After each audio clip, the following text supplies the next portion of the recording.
सृष्टि के आरंभिक काल में तीनों लोकों में शांति और संतुलन छाया हुआ था।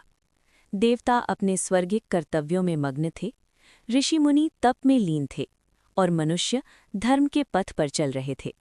हर दिशा में केवल प्रकाश और समरसता का साम्राज्य था। लेकिन इस दिव्य संतुलन को चुनौती देने के लिए एक भीषण असुर उठ खड़ा हुआ, महिषासुर।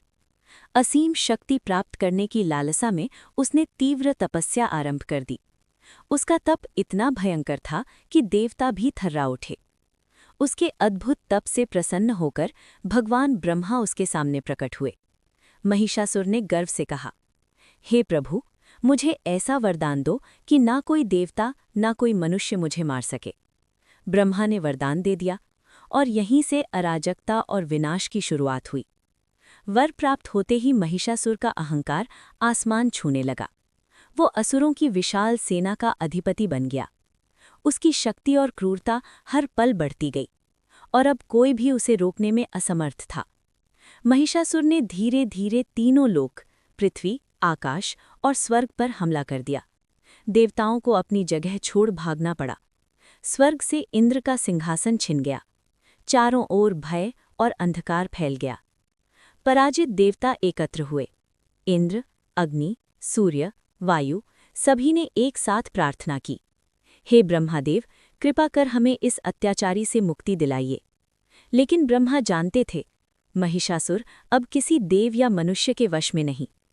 तब प्रकट हुए त्रिदेव, ब्रह्मा, विष्णु और महादेव। तीनों ने निर्णय लिया कि महिषासुर को हराने के लिए एक ऐसी शक्ति चाहिए जो किसी भी देव या मनुष्य से परे हो, एक अलौकिक, दिव्य और अद्वितीय शक्ति। यही तय हुआ, शक्ति का दिव्य आविर्भाव होगा। त्रिदेवों की तेजस्वी शक्ति, देवताओं की दिव्यता और ब्रह्मांडीय ऊर्जा से एक दिव्य प्रकाश उत्पन्न हुआ, जो धीरे धीरे देवी का रूप लेने लगा। यही थी जगदम्बा दुर्गा, 10 भुजाओं वाली, सिंह पर आरूढ़, तेजस्वी और महाशक्तिशाली, पूरी सृष्टि को बचाने के लिए जन्मी। देवताओं ने माता को अपने अपने दिव्य अस्त्र अर्पित किए। शिव का त्रिशूल, विष्णु का सुदर्शन चक्र, वरुण का पाश, अग्नि का अग्निबाण, वज्र, खड्ग, धनुष। हर अस्त्र में अपार शक्ति थी। जब माता दुर्गा ने सिंह पर चढ़कर पहला सिंहनाद किया तो पर्वत कांप उठे। आसमान में गर्जना गूंज उठी। असुरों की सेना भय से थर्रा गई। चंड-मुंड, रक्तबीज और अनगिनत असुर युद्ध भूमि की ओर बढ़े। महिषासुर विश्वास करता था कि कोई भी शक्ति उसे रोक नहीं सकती, और आरंभ हुआ वो युद्ध जो पहले कभी नहीं देखा गया। माता दुर्गा ने अपने प्रत्येक अस्त्र का प्रयोग किया। सिंह दहाड़ता रहा, माता की भुजाएं चमकती रहीं और असुर एक एक कर ढेर होते गए। रक्तबीज ऐसा असुर था जिसकी हर बूंद से एक नया दैत्य जन्म लेता था। जब स्थिति गंभीर हुई, माता दुर्गा के क्रोध से महाकाली का अवतरण हुआ। काली ने रक्तबीज का संपूर्ण रक्त पी लिया और उसका अंत किया। इसके बाद चंड और मुंड देवी पर टूट पड़े। माता ने क्रोध में चामुंडा का रूप धारण किया और दोनों असुरों का वध किया। युद्धभूमि देवी के जयकारों से गूंज उठी। अब स्वयं महिषासुर रणभूमि में उतरा। भैंसे के विशाल रूप में उसकी गर्जना से धरती हिल उठी।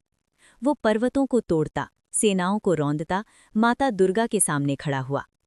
युद्ध भयंकर था। महिषासुर बार बार अपना रूप बदलता, कभी शेर, कभी हाथी, कभी दैत्य। लेकिन देवी हर रूप का सामना दिव्य शक्ति और अद्भुत कौशल से करती रहीं। महिषासुर की उग्रता के सामने भी माता दुर्गा की आंखों में अद्भुत शांति थी। वो जान चुकी थी, युद्ध का अंतिम क्षण निकट है। जब महिषासुर पुनः भैंसे के रूप में आया, माता ने उसे भूमि पर दबोचा और त्रिशूल से उसके हृदय को बेध दिया। एक आकाशीय प्रकाश फैल गया। असुरों का आतंक समाप्त हुआ। महिषासुर के मरते ही तीनों लोकों में दिव्य प्रकाश फैल गया। देवताओं ने अर्चना की, ढोल बजने लगे और शांति लौट आई। माता दुर्गा ने आशीर्वाद दिया, जब भी धर्म संकट में होगा, मैं अवतार लेकर अपने भक्तों की रक्षा करूंगी। यही दिन है विजयादशमी, अच्छाई की बुराई पर विजय का पर्व।